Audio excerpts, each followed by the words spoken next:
Olá, muito bom dia.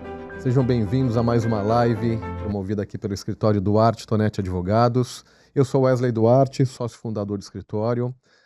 Hoje nós vamos falar sobre um tema muito bacana, muito importante também, presente no dia a dia das empresas, que são as oportunidades tributárias, né? Principalmente falando de oportunidades para recuperação de créditos tributários. E tem muita coisa boa nesse sentido, tem muita polêmica também, muita falta de informação. A gente vai fazer um mix e entender um pouco disso tudo. Para discutir um pouco desse assunto comigo, eu trouxe o Eduardo Rodrigues, que é o nosso sócio responsável pela área tributária. Apresentando o Eduardo para todos que estão nos assistindo, o Eduardo ele é advogado, sócio responsável pela área tributária do escritório Duarte Tonetti Advogados. Eduardo, vou te chamar de Edu, tá? Por favor. O Edu possui pós-graduação em Direito Constitucional pelo Mackenzie, especialização em Direito Tributário pelo Instituto Brasileiro de Direito Tributário IBET, MBA em Gestão Financeira e Econômica de Tributos pela Fundação Getúlio Vargas aqui de São Paulo e é presidente da Comissão de Direito Tributário da OAB Seccional da Lapa. Bom dia, Eduardo. Bom dia, Wesley. Obrigado pela oportunidade. Bom dia a todos que vão participar desse bate-papo. É um bate-papo interessante, né? A carga tributária brasileira é muito alta e nada melhor do que falar de oportunidades de recuperar um pouco dos tributos que são pagos de forma administrativa, ou judicial e segura, tá? Então esse é o nosso tema de hoje. Sem dúvida, Eduardo. Esse tema ele já é muito conhecido das empresas, né? Se fala em recuperação de créditos tributários há muitos e muitos anos. É um tema explorado por muitas empresas, porém pouco explorado por uma outra grande parcela. E pela nossa prática, a gente percebe que isso se deve a alguns fatores, entre eles a carência de informação, né, jurídica e a falta de conhecimento dos riscos tributários. Porque quando a gente fala em risco, nós temos sim situações que são líquidas e certas, a gente vai dar exemplos. No entanto, temos outras situações que envolvem alguns riscos, mas existir um risco não significa que vai existir um problema. O risco ele pode ou não se materializar. O importante é ter, né, Eduardo, conhecimento dos impactos de um possível risco, porque ser empresário no Brasil já é assumir riscos na sua atividade. O que a gente precisa pensar é se são riscos passíveis e administráveis para a gente poder tocar ao longo dos anos, né? E analisar também o impacto financeiro que isso vai trazer para o caixa da empresa, para a gente fazer uma conta e ver se realmente vale a pena. Bom, Brasil, país dos impostos, né, Eduardo? Como já diz o jargão de uma emissora de rádio conhecida aí. E com isso se cria uma complexidade muito grande em relação a obrigações principais, obrigações acessórias, esse emaranhado todo de legislações que mudam a todo momento, né? A gente tem uma quantidade enorme de regras tributárias que são editadas e reeditadas diariamente, e com isso vão surgindo naturalmente as brechas, as lacunas para a gente poder trabalhar oportunidades de recuperação de crédito, de redução de carga, de recuperação de crédito, de redução de carga tributária futura. Como já é um assunto antigo, Eduardo, porém sempre atual, né? Fala para a gente um pouco desse histórico de legislação, o que começou a permitir a tomada de créditos, quais são as principais modalidades de créditos tributários e decorrentes de que tipos de tributos? Ok. O que determina a possibilidade da tomada de crédito, né, essa oportunidade no Brasil, primeiro ponto aqui é a complexidade da legislação tributária brasileira, né? Nós temos tributos chamados de tributos diretos e tributos indiretos. Para simplificar o entendimento, tributos diretos é aquele que eu suporto a carga tributária e não faço o repasse desse tributo para a etapa seguinte, né, produtiva. Por exemplo, imposto de renda à pessoa jurídica. Ele acaba sendo um tributo direto da empresa que produziu e vendeu e gerou lucro. Ele vai estar inserido dentro do custo de produção, mas ele não tem um destaque. A exemplo do tributo indireto, que o ICMS é um caso clássico. O ICMS, quando eu vendo uma mercadoria, eu destaco na nota o ICMS. Então, eu estou repassando o ICMS para a próxima etapa da cadeia produtiva.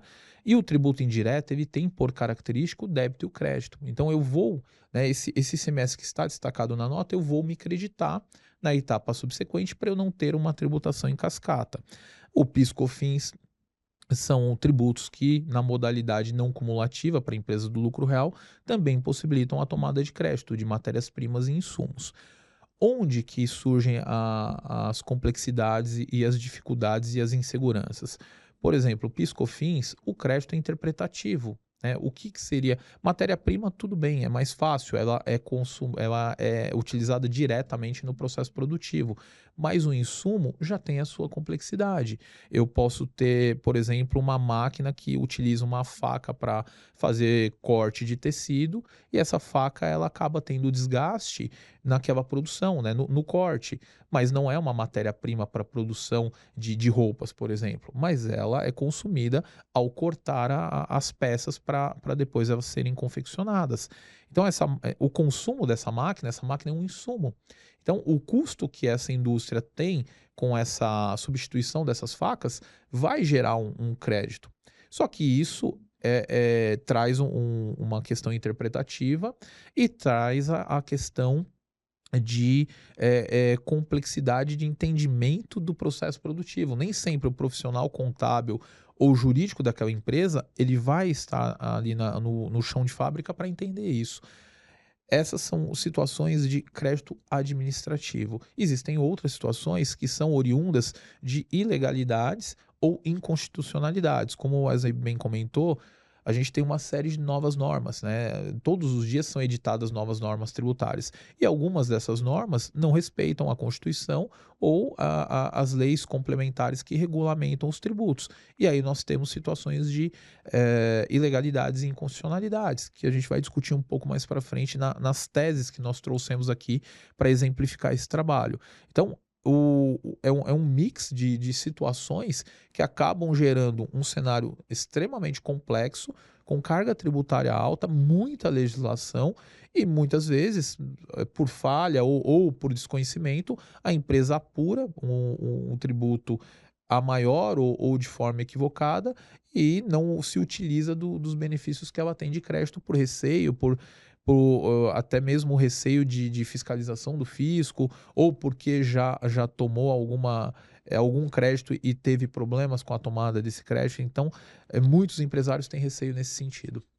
Eduardo, entre as várias modalidades de tributos, a gente sabe que o que acaba mais gerando oportunidades são PIS/COFINS, ICMS, IPI e INSS. Isso. Tá?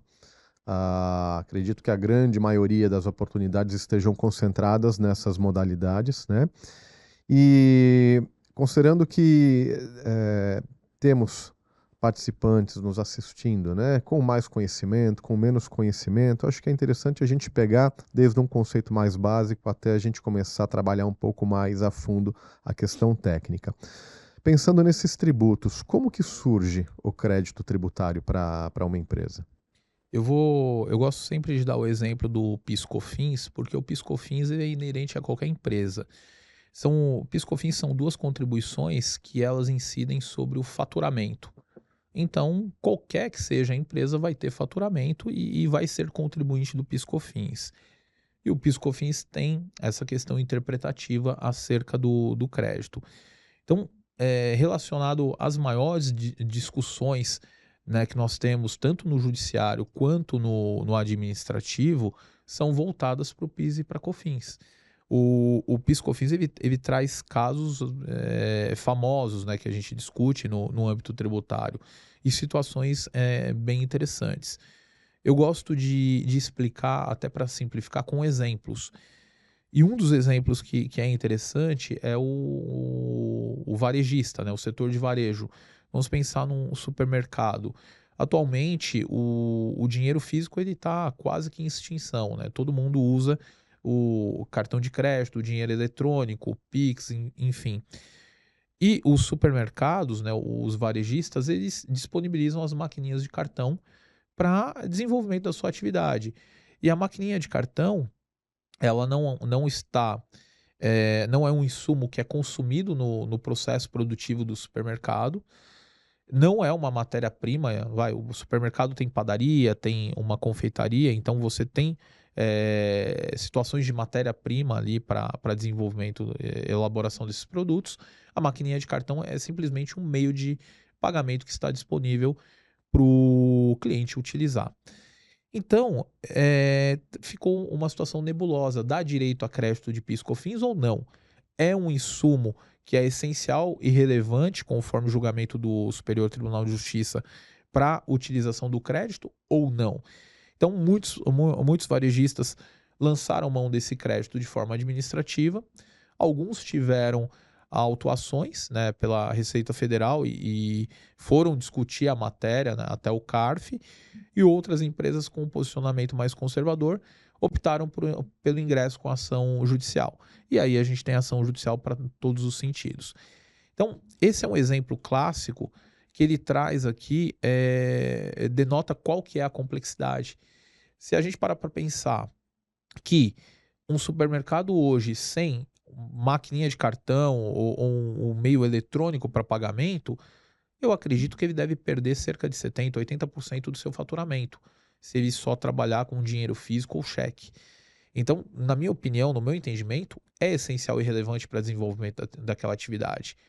Ao contrário de uma indústria, que a maquininha de cartão numa indústria, ela vai ser irrelevante, porque a indústria utiliza outro meio de pagamento, boleto, enfim, vai ter outra situação para realizar os seus recebimentos. Então, é é uma complexidade que não tem uma regra fechada, não é matemático. E essa questão interpretativa, ela coloca uma carga de insegurança muito grande e, por conta disso, muitas empresas não se aproveitam do crédito ou têm receio até mesmo de ingressar com uma discussão judicial com medo de algum tipo de retaliação por parte do fisco. Eduardo, e falando em crédito tributário, isso está ao alcance de qualquer tipo de empresa, de segmento, regime tributário? O que que você pode comentar sobre isso? Olha, Wesley, o mais comum, as empresas que mais têm oportunidades são as empresas do lucro real. Em segundo lugar, as empresas do lucro presumido. E as empresas do Simples Nacional existem algumas possibilidades que são bem restritas. Por exemplo, empresas que estão em segmentos de produtos monofásicos ou com substituição tributária. Monofásico do PIS/COFINS e substituição tributária do ICMS. Mas essa tomada de crédito, por que que ela é rara? Porque ela é oriunda de um erro contábil. E na sistemática do Simples, quando a empresa ela vende produtos que ou estão na sistemática monofásica ou na substituição tributária, dentro do próprio sistema do Simples, tem uma opção. E aí já tem a segregação dessa tributação. Haja vista que o ICMS, substituição tributária e o PIS/COFINS na sistemática monofásica são tributados de forma apartada do Simples Nacional. Então precisa acontecer um erro para que a empresa, mesmo vendendo produtos monofásicos e com substituição tributária, insira dentro do Simples, ofereça esse faturamento à tributação e aí teria uma bitributação por PIS/COFINS que está e ICMS dentro do Simples. Aí ela teria o direito ao crédito. São situações raríssimas de se encontrar e outras situações que a gente tem no Simples Nacional são pagamentos equivocados, em duplicidade, que também hoje em dia não está muito fácil de se verificar, até porque as empresas estão tomando muito cuidado com qualquer pagamento, haja vista a dificuldade hoje na economia e a escassez de faturamento em muitos casos. Eduardo, a gente percebe que, independentemente do regime tributário, Simples Nacional, lucro presumido, lucro real, a maioria das empresas elas acabam tendo uma postura mais conservadora do que propriamente arrojada.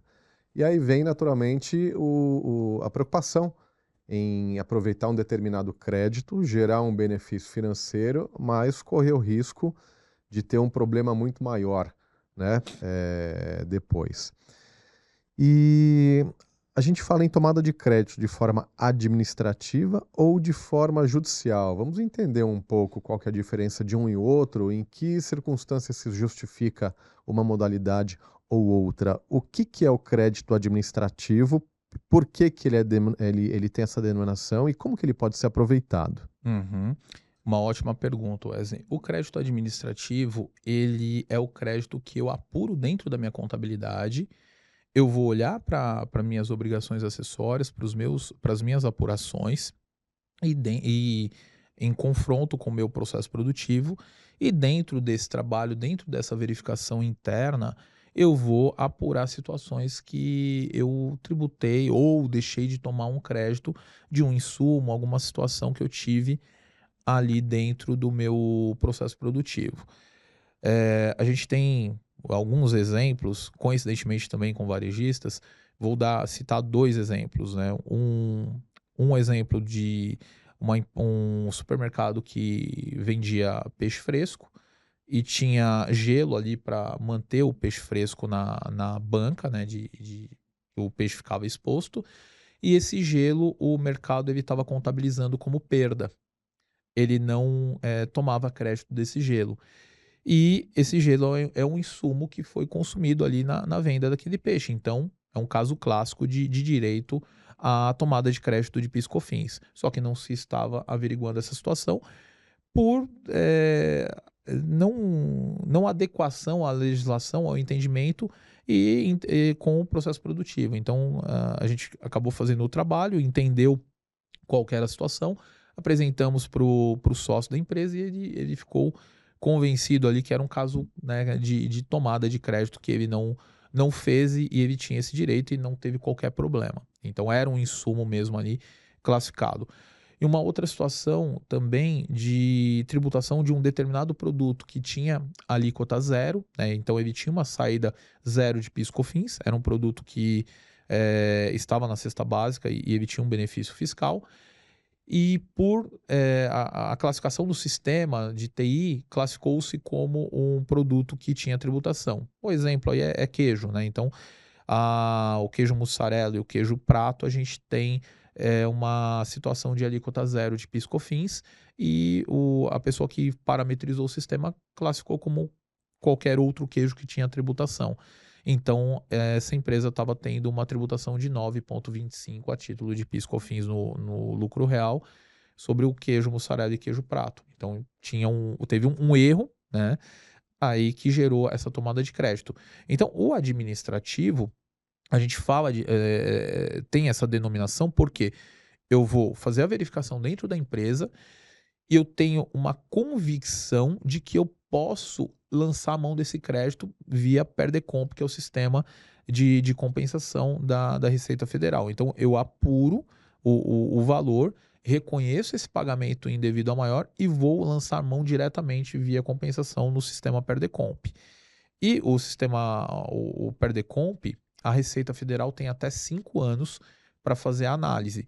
Por isso que aqui tem que se tomar muito cuidado com a questão do crédito administrativo, porque eu vou lançar mão desse crédito hoje, só que a Receita tem até 5 anos para fazer a compensação. Então, daqui a 3 anos e meio, eu posso ter um questionamento por parte da Receita, um pedido de esclarecimento ou a glosa do crédito, quando ela não aceita esse crédito, e aí surge o contencioso administrativo. Por isso que é importante, quando a empresa faz a tomada do crédito de forma administrativa, que ela tenha um dossiê, que ela faça o trabalho e tenha isso documentado, para que, se eventualmente ela precise defender esse crédito numa defesa administrativa, ela já tem um trabalho pronto, robusto, para ela conseguir esclarecer isso junto à Receita. E já o crédito judicial são. Eduardo, só um minuto. Então, Tá. a gente pode concluir que esses créditos administrativos, eles acabam sendo decorrentes de falhas e equívocos na própria escrituração Em contábil. alguns casos, sim, em outros casos, são questões de interpretação, como essa do exemplo do gelo para venda do peixe fresco, que ninguém dentro não deixa de ser um equívoco também, né? Mas às vezes a pessoa que estava ali, que teria que ver isso, não tinha um conhecimento técnico ou não ficou confortável para a tomada desse crédito. É engraçado, mas é muito mais fácil para quem está analisando, né, e não quer se comprometer, ó, tributa ou não toma o crédito, entre aspas, a posição conservadora, que Hum. talvez não é a melhor posição, porque você gera um custo para a empresa desnecessário, né? Entre a questão de crédito administrativo ou crédito judicial, o que é mais comum para as empresas é analisar as diversas teses tributárias que exigem propositura ali de uma ação judicial, que via de regra é o chamado mandado de segurança. O Eduardo vai explicar um pouco disso também. Mas em 21 anos de escritório, atuando com práticas de levantamento de oportunidades tributárias, né? Quando a gente fala em créditos administrativos, a gente percebe que quase 85% das empresas onde nós fazemos uma nova revisão encontram-se novas oportunidades. Novas oportunidades, eu digo no seguinte sentido: créditos que já foram em algum momento aproveitados, só que isso não foi revisado posteriormente, tá? Então eles não foram aproveitados na sua totalidade, ou então situações que eram de fato desconhecidas e que geram a possibilidade de aproveitamento administrativo. E é muito importante, a gente sempre recomenda que as empresas refaçam e refaçam o que a gente chama de revisão fiscal, pelo menos a cada ciclo de 12 meses, por conta dessas constantes mudanças de legislação, principalmente, né? E a gente sabe que internamente as práticas e a organização operacional disso tudo é bem complicada, né? Ainda mais para quem está no lucro real. É, E a gente não pode enxergar o tema de oportunidades de crédito tributário somente por aquela camada mais superficial de teses tributárias, né? Exclusão de ICMS da base de PIS/COFINS, exclusão de PIS/COFINS da própria base, não tributação de INS sobre verbas indenizatórias. Vamos dar um exemplo Uhum. disso tudo depois. O rol de teses ele é muito amplo. A gente precisa saber se isso é compatível à minha atividade, ao meu regime tributário, se os valores a serem apurados são relevantes, que justifique de fato a iniciativa de buscar isso judicialmente, né? E não menos importante nessa parte judicial, entender que quando a gente entra com ação judicial, isso não implica, né, Eduardo, em expor a empresa mais ou menos a Não. risco de fiscalização. É absolutamente zero. Então, quando a gente tem teses tributárias cabíveis àquela empresa, qual a nossa recomendação? Entrem com o máximo possível de ações, porque isso é uma aposta. Pode dar certo, pode não dar certo, né? Mas a diferença de ter mais ou menos risco, ela vai se evidenciar pelo procedimento que eu mantiver ao longo do processo judicial. Se eu simplesmente entro com ação, mantenho os recolhimentos, ou faço depósito em juízo, nada vai acontecer.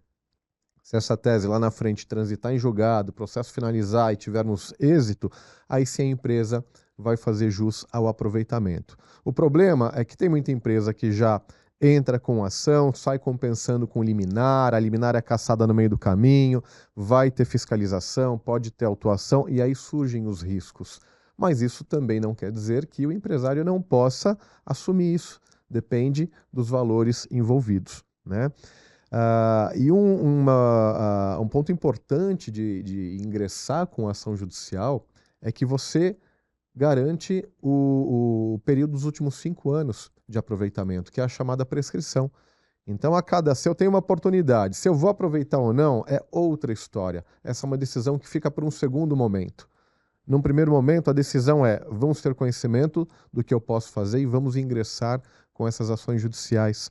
Porque eu exerço o meu direito de garantir o crédito dos últimos 5 anos e eu travo o período de prescrição. Independentemente de quanto tempo o processo, né, Eduardo, vai demorar, vai tramitar, Sim. lá na frente, se tivermos êxito, você recupera todo o crédito do período processual mais 5 anos para trás da data de propositura. Então a gente sempre recomenda: entrem com as ações.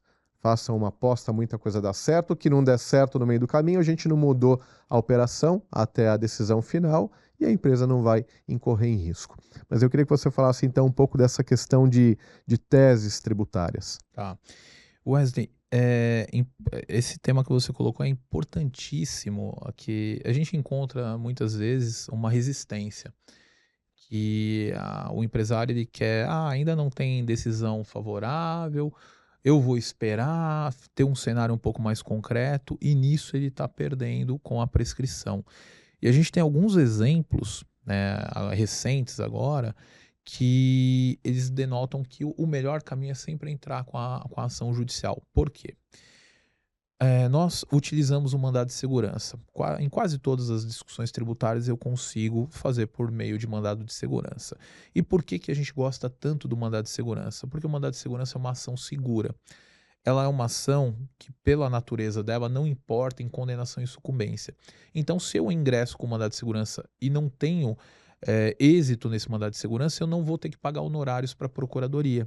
Então, o custo na perda de uma ação via mandado de segurança, de uma tese, é zero em relação a honorários. E a maior parte das teses que nós temos, das discussões que nós temos, elas são discussões de tributos federais. E por serem discussões voltadas para o âmbito federal, o custo também com a justiça é mais barato, né. Para eu impetrar hoje um mandado de segurança, o teto de custas para a distribuição do mandado de segurança está em torno de R$ 1.000. Se eu tenho uma sentença desfavorável, para apelar, mais R$ 1.000. Para levar até Brasília, num custo máximo aí entre agravo de instrumento, enfim, recurso especial extraordinário, eu vou gastar em torno de mais R$ 1.000.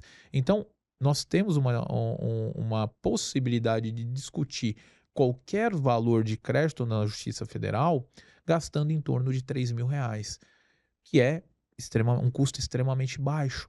Exemplo de empresas que não entraram com a ação esperando o melhor momento ou que tivesse uma decisão favorável de Brasília, caso clássico, exclusão do ICMS da base de cálculo do PIS e da COFINS, que o julgamento se iniciou em 15 de março de 2017.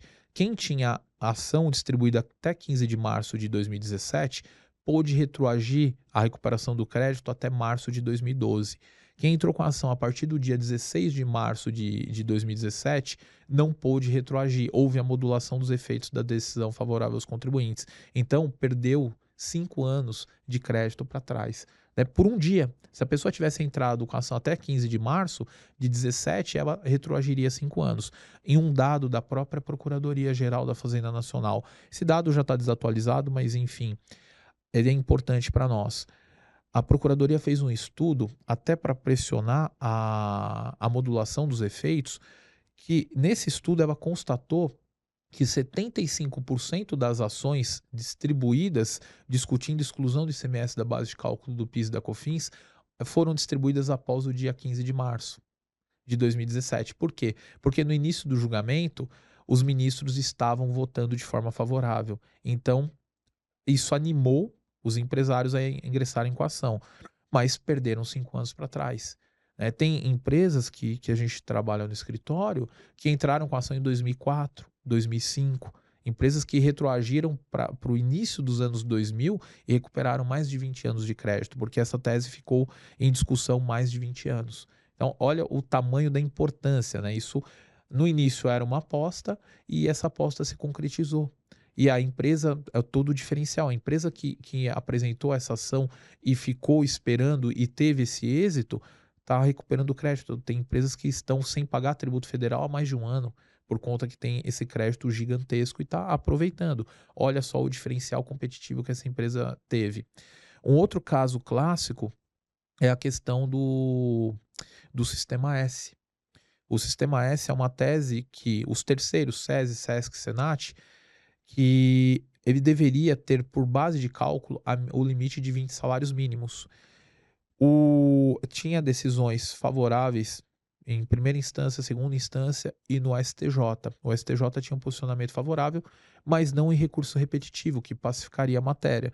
Quando a matéria chegou em sede de recurso repetitivo para haver a pacificação do entendimento, o STJ ele voltou atrás do entendimento anterior e pacificou o entendimento dizendo que o Sistema S não deveria respeitar a trava de 20 salários mínimos. Contudo, tinha uma decisão anterior, né? E muitas empresas se valeram da recuperação do crédito com essa decisão anterior que era favorável. O que houve nesse julgamento também? Ainda não finalizou, mas o STJ ele deu a modulação dos efeitos, dizendo o seguinte, que quem tinha decisão favorável até aquele momento e se aproveitou do crédito, estava tudo certo. Essa empresa não teria que devolver em prol da segurança jurídica. E quem não tinha entrado com a ação, aquele período para trás, também estava tudo correto. Ela não teria o direito de recuperar. Então, olha a importância de quem discute, de quem está diligente de discutir. Né? Mesmo uma tese que no final ela foi perdida, mas quem tinha decisão favorável pôde se aproveitar daquele benefício por um determinado período, o que é melhor do que nada, né? Melhor do que aquele que não se aproveitou e teve mais custo com isso. Então, fica aqui a dica de discuta. Tem dúvida, não está confortável para tomar um determinado crédito de forma administrativa? Entra com ação judicial e discute, porque depois que tem um provimento judicial, o seu risco ele fica muito pequeno, né, de qualquer tipo de problema. Perfeito, Eduardo. E reforçando, uma grande parte das empresas, mesmo que já fizeram algum tipo de levantamento, de aproveitamento de crédito, acabam tendo novas oportunidades. Então, vale a pena sempre uma revisão atualizada, identificar as oportunidades e, como eu falei há pouco, se vai partir para o aproveitamento do benefício ou não, essa é uma decisão para um segundo momento. A primeira decisão é: vamos ter a informação de tudo que a característica do meu negócio pode proporcionar de benefício, de redução, de recuperação de crédito. Vamos levantar isso, vamos dividir num relatório, né, em possibilidades de crédito para tomada administrativa e analisar as teses tributárias pertinentes ao meu perfil de empresa. E a gente vai analisar de que forma que a gente vai aproveitar isso. O que envolve ação judicial, entrem com as ações, travem o prazo de prescrição e deixem a matéria ser discutida. Isso pode ser um bom investimento lá na frente e fazer toda a diferença. E um outro aspecto, Eduardo, muito importante para a gente ficar com o radar mais ligado ainda, né, com relação a oportunidades de crédito tributário, é porque a partir do ano que vem começa a vigorar em fase de transição, né, a tal da reforma tributária. A reforma tributária ela vai mudar a sistemática de tributação, ela vai simplificar, vai trazer o IBS, o CBS, em substituição de uma série de modalidades de tributos que a gente tem atualmente, né? Vai mudar, vai impactar também a parte operacional, inclusive a parte de emissão de nota, enfim. Então, primeiro ponto, as empresas elas precisam ter um diagnóstico já, né, para antecipar a realidade dela daqui um ano, né? Antecipar os efeitos da reforma tributária na característica da atividade. Isso é de suma importância também porque vai afetar também a sistemática de apuração e de aproveitamento de créditos tributários. E nesse sentido, Eduardo, qual que é a tua leitura? Olha, é uma situação que é delicada porque hoje a gente tem dúvidas acerca da regulamentação, né, da tomada dos créditos. Na lei aprovada para a reforma tributária, ela trouxe a garantia de que as empresas poderão descontar esses créditos, mas no meu entendimento, na minha visão, o ideal é que a empresa olhe para isso o quanto antes. Primeiro porque nós estamos num momento de que a economia ela vem bastante castigada, né, vem sofrendo aí, a gente tem um cenário econômico que ele está instável, então é importante você já olhar para dentro de casa e verificar o que consegue enxugar de tributação, oportunidades que tem dentro da empresa para gerar esse caixa e iniciar o desconto desses créditos imediatamente. Porque a gente tem um período de transição dentro da reforma tributária que é relativamente longo, ele começa o ano que vem e vai até 2032, né, para estar em pleno funcionamento a partir de 2033, mas a gente vai conviver com dois regimes. E eu posso adiantar que apesar da simplificação, né, que a gente deve ter com a reforma tributária, não se fala em redução de carga tributária. Em muitos casos, a gente vai ter aumento da carga tributária com a reforma. Então, é um ponto importante até para a empresa conseguir se capitalizar e ter tempo, fôlego para ter o repasse dos impactos negativos na carga tributária da reforma nos seus produtos e prestação de serviço. Então, para mim, é uma questão urgente aí para se olhar. Sem dúvida, porque a reforma ela vai trazer muitas restrições, né, Eduardo, no creditamento Sim. de tributo não cumulativo. E nessa mira aí está justamente ICMS, PIS/COFINS, a IPI, enfim, onde se concentram inclusive as principais teses tributárias, né? Isso, e o governo também, o Wesley, ele tem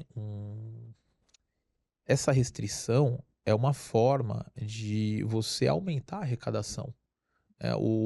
Imagina o seguinte, que a gente já tem uma discussão de que o nosso IVA, né, o que vai ser a alíquota ali dentro da reforma, vai ser o maior IVA do mundo.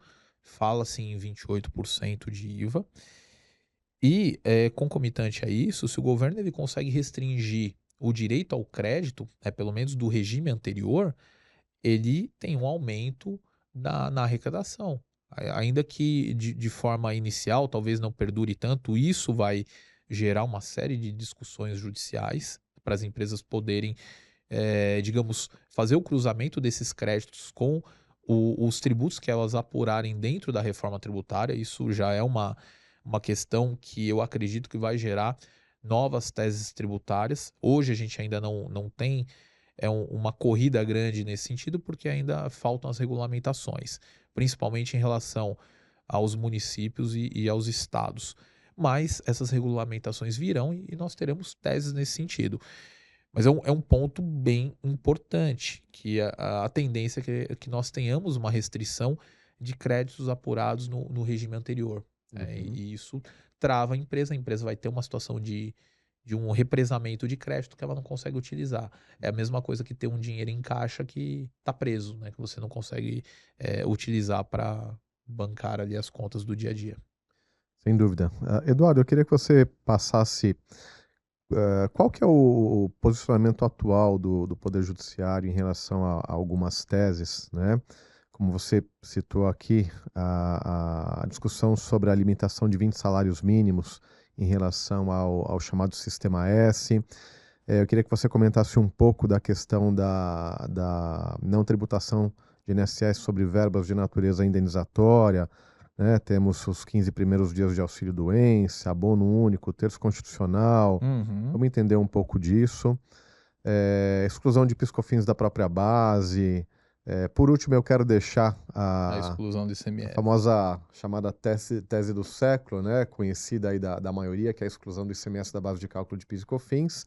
Ah, Wesley, mas já sei isso, Já já é tem uma, ação. já tem uma ação, já é uma coisa antiga, mas tem uma novidade aí em relação a esse tema que vale a pena a gente entender, porque vai trazer mais crédito aí para as empresas aproveitarem. Vamos entender isso daqui a pouco.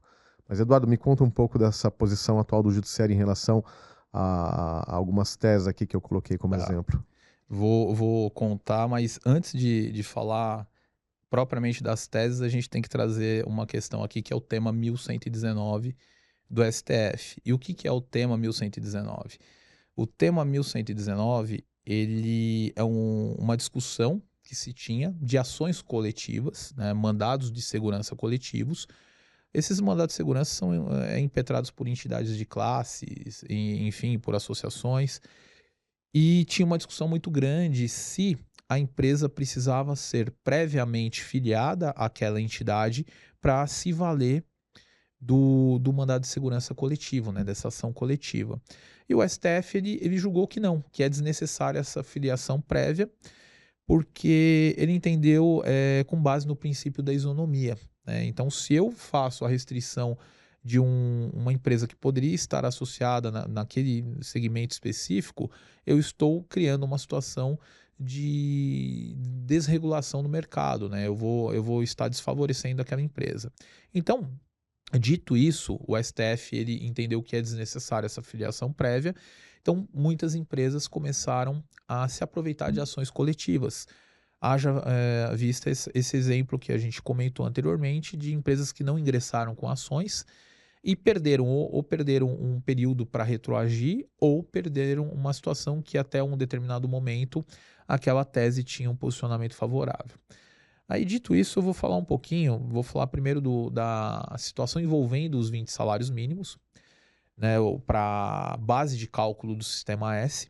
Essa situação é uma situação antiga, é uma lei de 1981, e essa lei de 81 ela trazia essa trava, dizendo que as contribuições para fiscais, né, que são as contribuições aos terceiros, elas deveriam respeitar um teto, né, como base de cálculo de 20 salários mínimos, e não o valor da folha. Então, é um exemplo, uma empresa que tem uma folha de R$ 100.000, ela deveria utilizar ali como base para a apuração dos terceiros aproximadamente R$ 30.000. Então, ela recolheria a soma de todos os terceiros é mais ou menos 6%. Aí, com a trava, ela recolheria 6% sobre os 30.000, que daria R$ 1.800. Sem a trava, ela recolhe os 6% sobre o valor de R$ 100.000, que já aumenta ali os terceiros para R$ 6.000. Então, é uma diferença grande. Isso estava numa lei de 1981. Em 86 teve um decreto que nesse decreto ele trouxe a seguinte redação, dizendo que as contribuições previdenciárias, elas não deveriam respeitar o teto de 20 salários mínimos, né? O INSS, a contribuição patronal, não deveria respeitar esse teto, né, de base de cálculo. E isso perdurou, e aí iniciaram-se as discussões, e o STJ, enfim, o judiciário julgava, dizendo, olha, a lei de 81 ela está válida, não houve a revogação dessa lei, então os terceiros têm que respeitar esse teto de 20 salários mínimos. Só que recentemente o STJ voltou, julgou de forma contrária aos contribuintes, dizendo que essa trava não existia, não deve existir, que houve ali em algum momento uma revogação da lei de 1981 e que os terceiros eles incidem sobre o valor da folha de pagamentos. Só que, como eu mencionei no início da conversa, nós tínhamos decisões favoráveis, né, individuais e coletivas. Então, hoje, qual que é o cenário? O posicionamento é desfavorável, né, só que tem essa modulação de efeitos. E existem ações coletivas que têm decisão favorável.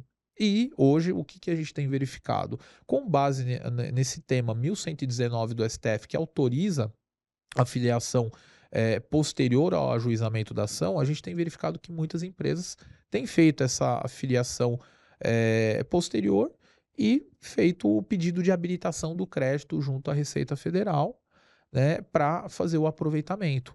E tem tido êxito nessa empreitada. Então, em relação aos 20 salários mínimos, existem ações coletivas que dão essa possibilidade da empresa, né, dentro da ação coletiva existe uma decisão favorável, da empresa se aproveitar dessa decisão e lançar a mão do crédito de forma retroativa com um nível de segurança aceitável, pelo menos uma boa possibilidade de discussão, seja judicial ou administrativa. Quer fazer algum comentário, Wesley? Não, mesmo porque esse tema ele está sumulado no STF, então Sim, isso já já permite uma segurança pacificado. jurídica extremamente alta, extremamente significativa.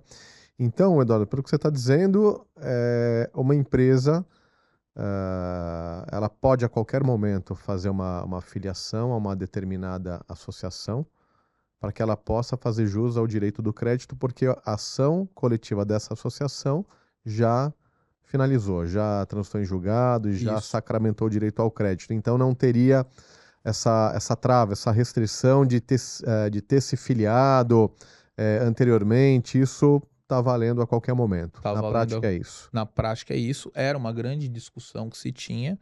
Eu, particularmente, no início, né, entendimento, eu era bem cético em relação ao julgamento do STF, se o STF ele faria esse julgamento pró-contribuinte, né, eu tinha um certo ceticismo em relação a isso, mas o julgamento foi favorável. Então, é aquela questão, por mais que muitas vezes a gente, até como advogados, não acredite numa determinada tese, ela pode vingar e ter um entendimento ali favorável. Foi o que aconteceu nesse caso. E aí tem o desdobramento para as Para demais, outras para teses outras também. teses. Tivemos essa situação que eu comentei no Sistema S, temos ações coletivas também na questão de verbas indenizatórias, né? Então, possibilitando ali empresas de retroagirem a recuperação de verbas indenizatórias, ações já com trânsito em julgado, ações coletivas com trânsito em julgado, possibilitando que a empresa ela retroaja para a recuperação das verbas indenizatórias. Eduardo, vamos entender um pouquinho o que que é essa questão de verba indenizatória, né? A Isso, gente tem lá a parte dos 20% de INSS patronal, onde a base de cálculo é o valor bruto da folha de pagamento. isso. Sendo que na folha a gente tem a incidência de uma série de verbas de natureza indenizatória e não de natureza salarial, não é uma verba salarial. Férias, 13º, aviso prévio indenizado, terço constitucional, adicional noturno, tem Salário salário maternidade, maternidade, tem uma lista extensa aí de valores que são considerados verbas indenizatórias, é a classificação jurídica que se dá para isso, né? E existe toda a sistemática de discussão em cima disso, correto? isso, correto. O conceito é relativamente simples, Wesley. O que se discutiu aqui é que a base de cálculo para as contribuições previdenciárias patronais deveria ser o salário. E tudo aquilo que não é salário é considerado verba indenizatória e logo não deveria haver a tributação pelo INSS. Um exemplo clássico: salário maternidade. Salário maternidade é um direito das mulheres e se eu gero, né, a questão de tributação pela contribuição previdenciária do salário maternidade, eu vou gerar uma situação de desigualdade entre homem e mulher na empresa, porque vai passar a ser mais caro a contratação de uma mulher, né, se ela vier a ficar grávida e ser mãe ali ao longo da sua contratação, porque eu teria o salário maternidade e o salário maternidade seria tributado pelo INSS. Então, é uma situação que poderia ensejar, inclusive, uma competição desleal no mercado de trabalho. E por conta disso, o judiciário falou: não, salário maternidade, apesar de ter o nome de salário, é uma verba indenizatória e eu não posso fazer uma distinção de homem e mulher por conta do salário maternidade. Uma outra situação que a gente tem aqui, os 15 dias, né, os 15 primeiros dias de auxílio doença ou acidente.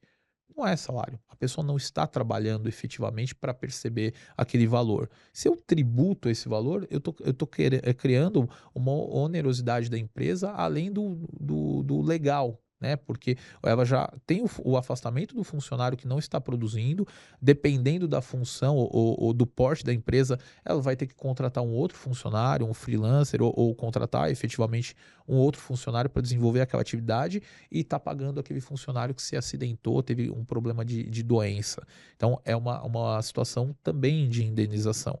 E o terço constitucional de férias, né? Quando o funcionário sai de férias, ele tem a situação do terço constitucional de férias, que seria um valor destinado para o lazer, né, para ele poder ali aproveitar daquele período de férias com um valor destinado para esse lazer, né, haja vista que o salário estaria, segundo aqui a intenção do legislador, comprometido com as despesas ordinárias dessa pessoa. Então, aqui também a gente tem uma situação de oportunidade, de ação coletiva que retroage até agosto de 2007, aqui uma ação coletiva de 2012, com essa possibilidade de retroatividade com base no tema 1119 do STF, já com também trânsito em julgado. Por que que é seguro? Porque o aproveitamento do crédito aqui, ele se dá mediante habilitação prévia na Receita Federal do Crédito. Então, a empresa que aproveitar de uma ação coletiva, ela vai levar esse pedido de habilitação para a Receita, juntar a documentação e aí a Receita defere a habilitação e ela passa a aproveitar o crédito depois do deferimento de habilitação, que é o mesmo procedimento de uma ação individual. Perfeito. Bom, essas teses já são conhecidas, né, da maioria Uhum. dos empresários, só que agora, com essa súmula do STF, né, o tema 1119, reabre novamente a possibilidade para aproveitar esses créditos dessas teses, porém retroagindo a períodos mais Mais antigos com antigos. muita segurança. É, Vamos explorar um pouco, então, essa questão do ICMS, né? Da Exclusão do ICMS da exclusão. base de cálculo de PIS e COFINS, que isso é bem representativo para as empresas. A exclusão do ICMS teve aquela situação do julgamento que iniciou em 15 de março. Quem entrou com a ação até 15 de março De 2017. 2017, perdão, 15 de março de 2017. Quem entrou com a ação até essa data retroagiu até 2012 e quem entrou a partir do dia 16 não pôde retroagir. Existem ações coletivas de 2012, 2013, 2015 que possibilitam essas empresas que aproveitaram de março de 17 para frente retroagirem mais algum período ali. Então, qual que é a prática aqui? A empresa ela verifica, né, essa ação coletiva, se já tem trânsito em julgado, se afilia, né, àquela entidade que é a detentora da ação coletiva e faz o pedido de habilitação do crédito. O que é importantíssimo aqui, né, onde que tem o risco? A empresa, se ela já fez aproveitamento, esse período que ela já aproveitou, ela tem que excluir, né? Então, não pode fazer o aproveitamento em duplicidade. Então, por exemplo, a empresa aproveitou o crédito de março de 17 para frente e ela vai se aproveitar de uma ação coletiva de 2015, ela vai retroagir até 2010. Então, ela vai recuperar de 2010 até 2000 e até fevereiro de 17, que não estava compreendido naquele período da ação única dela. Feito isso, mediante habilitação, enfim, tem um nível de segurança alto para aproveitamento do crédito e vai ter habilitação na Receita, enfim, o deferimento dessa habilitação e o tema 1119 do Supremo Tribunal Federal, que autoriza ali a filiação posterior ao ingresso da ação. Então, apesar de ser uma discussão antiga, hoje a gente tem, com o tema 1119 do STF, a questão voltou à tona. Muitas empresas se socorrendo de ações coletivas para fazer um complemento desse crédito que ela aproveitou em outro momento, para poder fortalecer o caixa nesse sentido. E qual que é o percentual de empresas, Eduardo, que entraram posteriormente ao julgamento? Porque isso é importante. 75% das empresas entraram com ação depois do dia 16 de março. Ou seja, tem um universo gigantesco de empresas que subaproveitaram o seu direito, né? Uhum. E aqui, uma coisa que é importante, né, Wesley, colocar é que a prescrição, essa trava de 5 anos para trás, ela protege o fisco. É uma trava para proteger o impacto dentro das contas públicas. Então, não é que a empresa ela está aproveitando um direito que ela não tem. Esse direito é dela.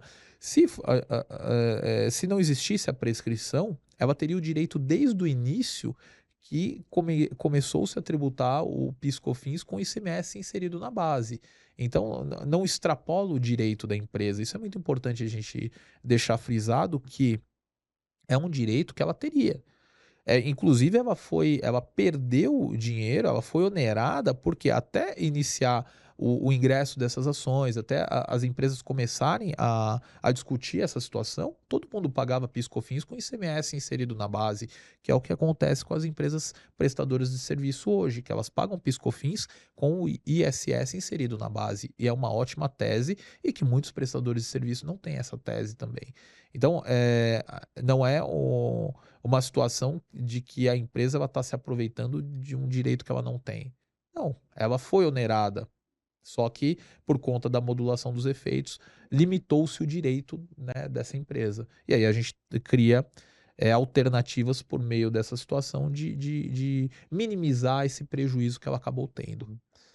Acho que em torno desse tema, né, Eduardo, a gente percebe a opinião do empresário e se criou, parece que um monstro em cima dessa ideia de recuperação de crédito tributário, que é uma coisa ruim, é uma coisa que pode gerar problema para a empresa. Sim e não. Depende do formato que você vai optar por trabalhar, né? Nós no escritório fazemos todo esse levantamento, contem conosco para ajudá-los nessas revisões. Reforço a importância de buscar analisar se todas as oportunidades tributárias foram identificadas para sua empresa, porque o percentual é muito alto na prática, que nos mostra que empresas que já fizeram algum tipo de Trabalho recuperação nesse de crédito, sentido, né? algum tipo de trabalho nesse sentido, a gente faz uma nova revisão, sempre acaba encontrando algum detalhe a mais, né? Ah, Wesley, mas a minha contabilidade já faz.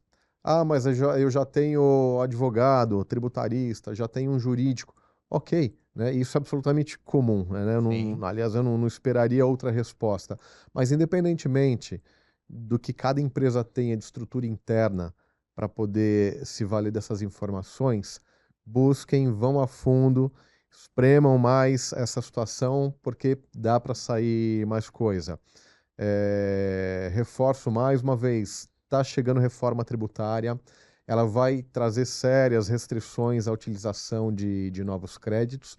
Então, o momento para a gente descobrir essas oportunidades e aproveitar o que eu ainda não tenha colocado para dentro do caixa da empresa é agora.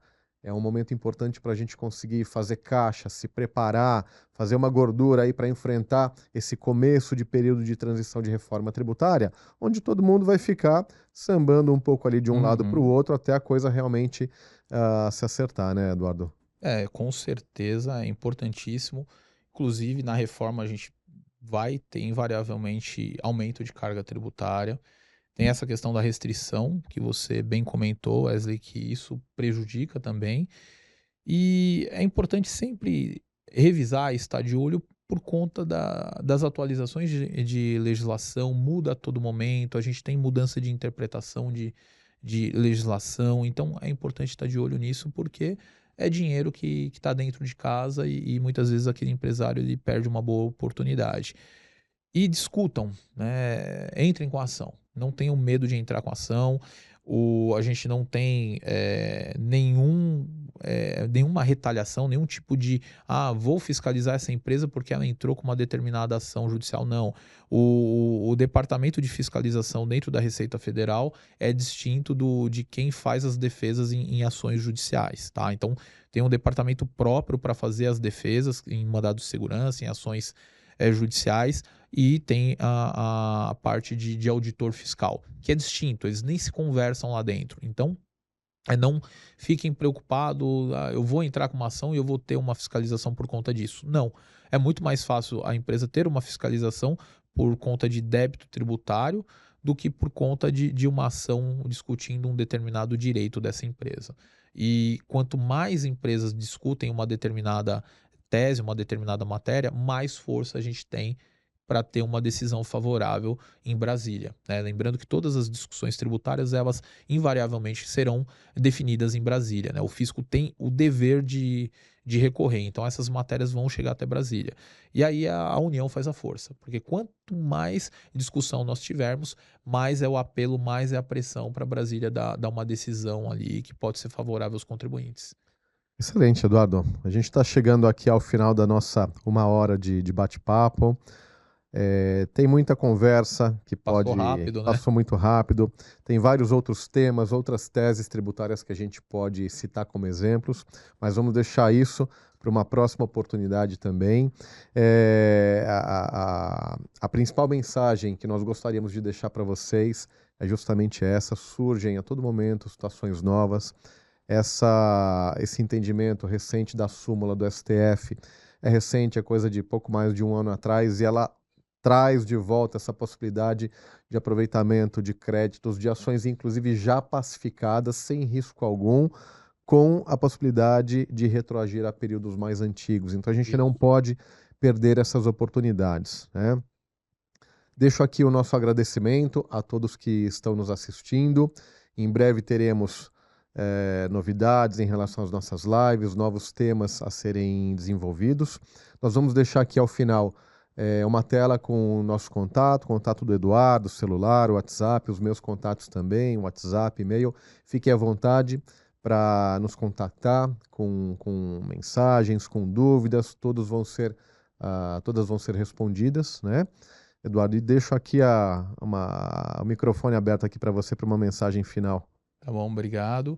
Gostaria de agradecer a presença de todos, né? O direito tributário aqui, falar em tributo, é um tema que inspira aí emoções e é delicado no Brasil, né? O país dos impostos, mas deixar a mensagem para todos, né, que estão empreendendo, que tenham paciência, olhem para dentro das suas empresas, estejam bem assessorados com contabilidades boas, fiquem antenados com as mudanças e se preparem para a reforma tributária, tá? Porque quem estiver preparado sai na frente. E com um jurídico bom, né, Um Eduardo? jurídico bom, lógico, né? Isso não podemos esquecer que faz toda a diferença, principalmente em discussões aí.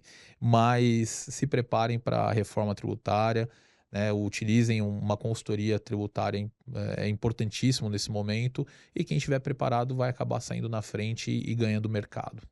Excelente, Eduardo. Mais uma vez, nosso muito obrigado. Em breve nos encontramos em mais um evento, mais uma live aqui do Escritório Duarte Advogados. Um ótimo dia para todos.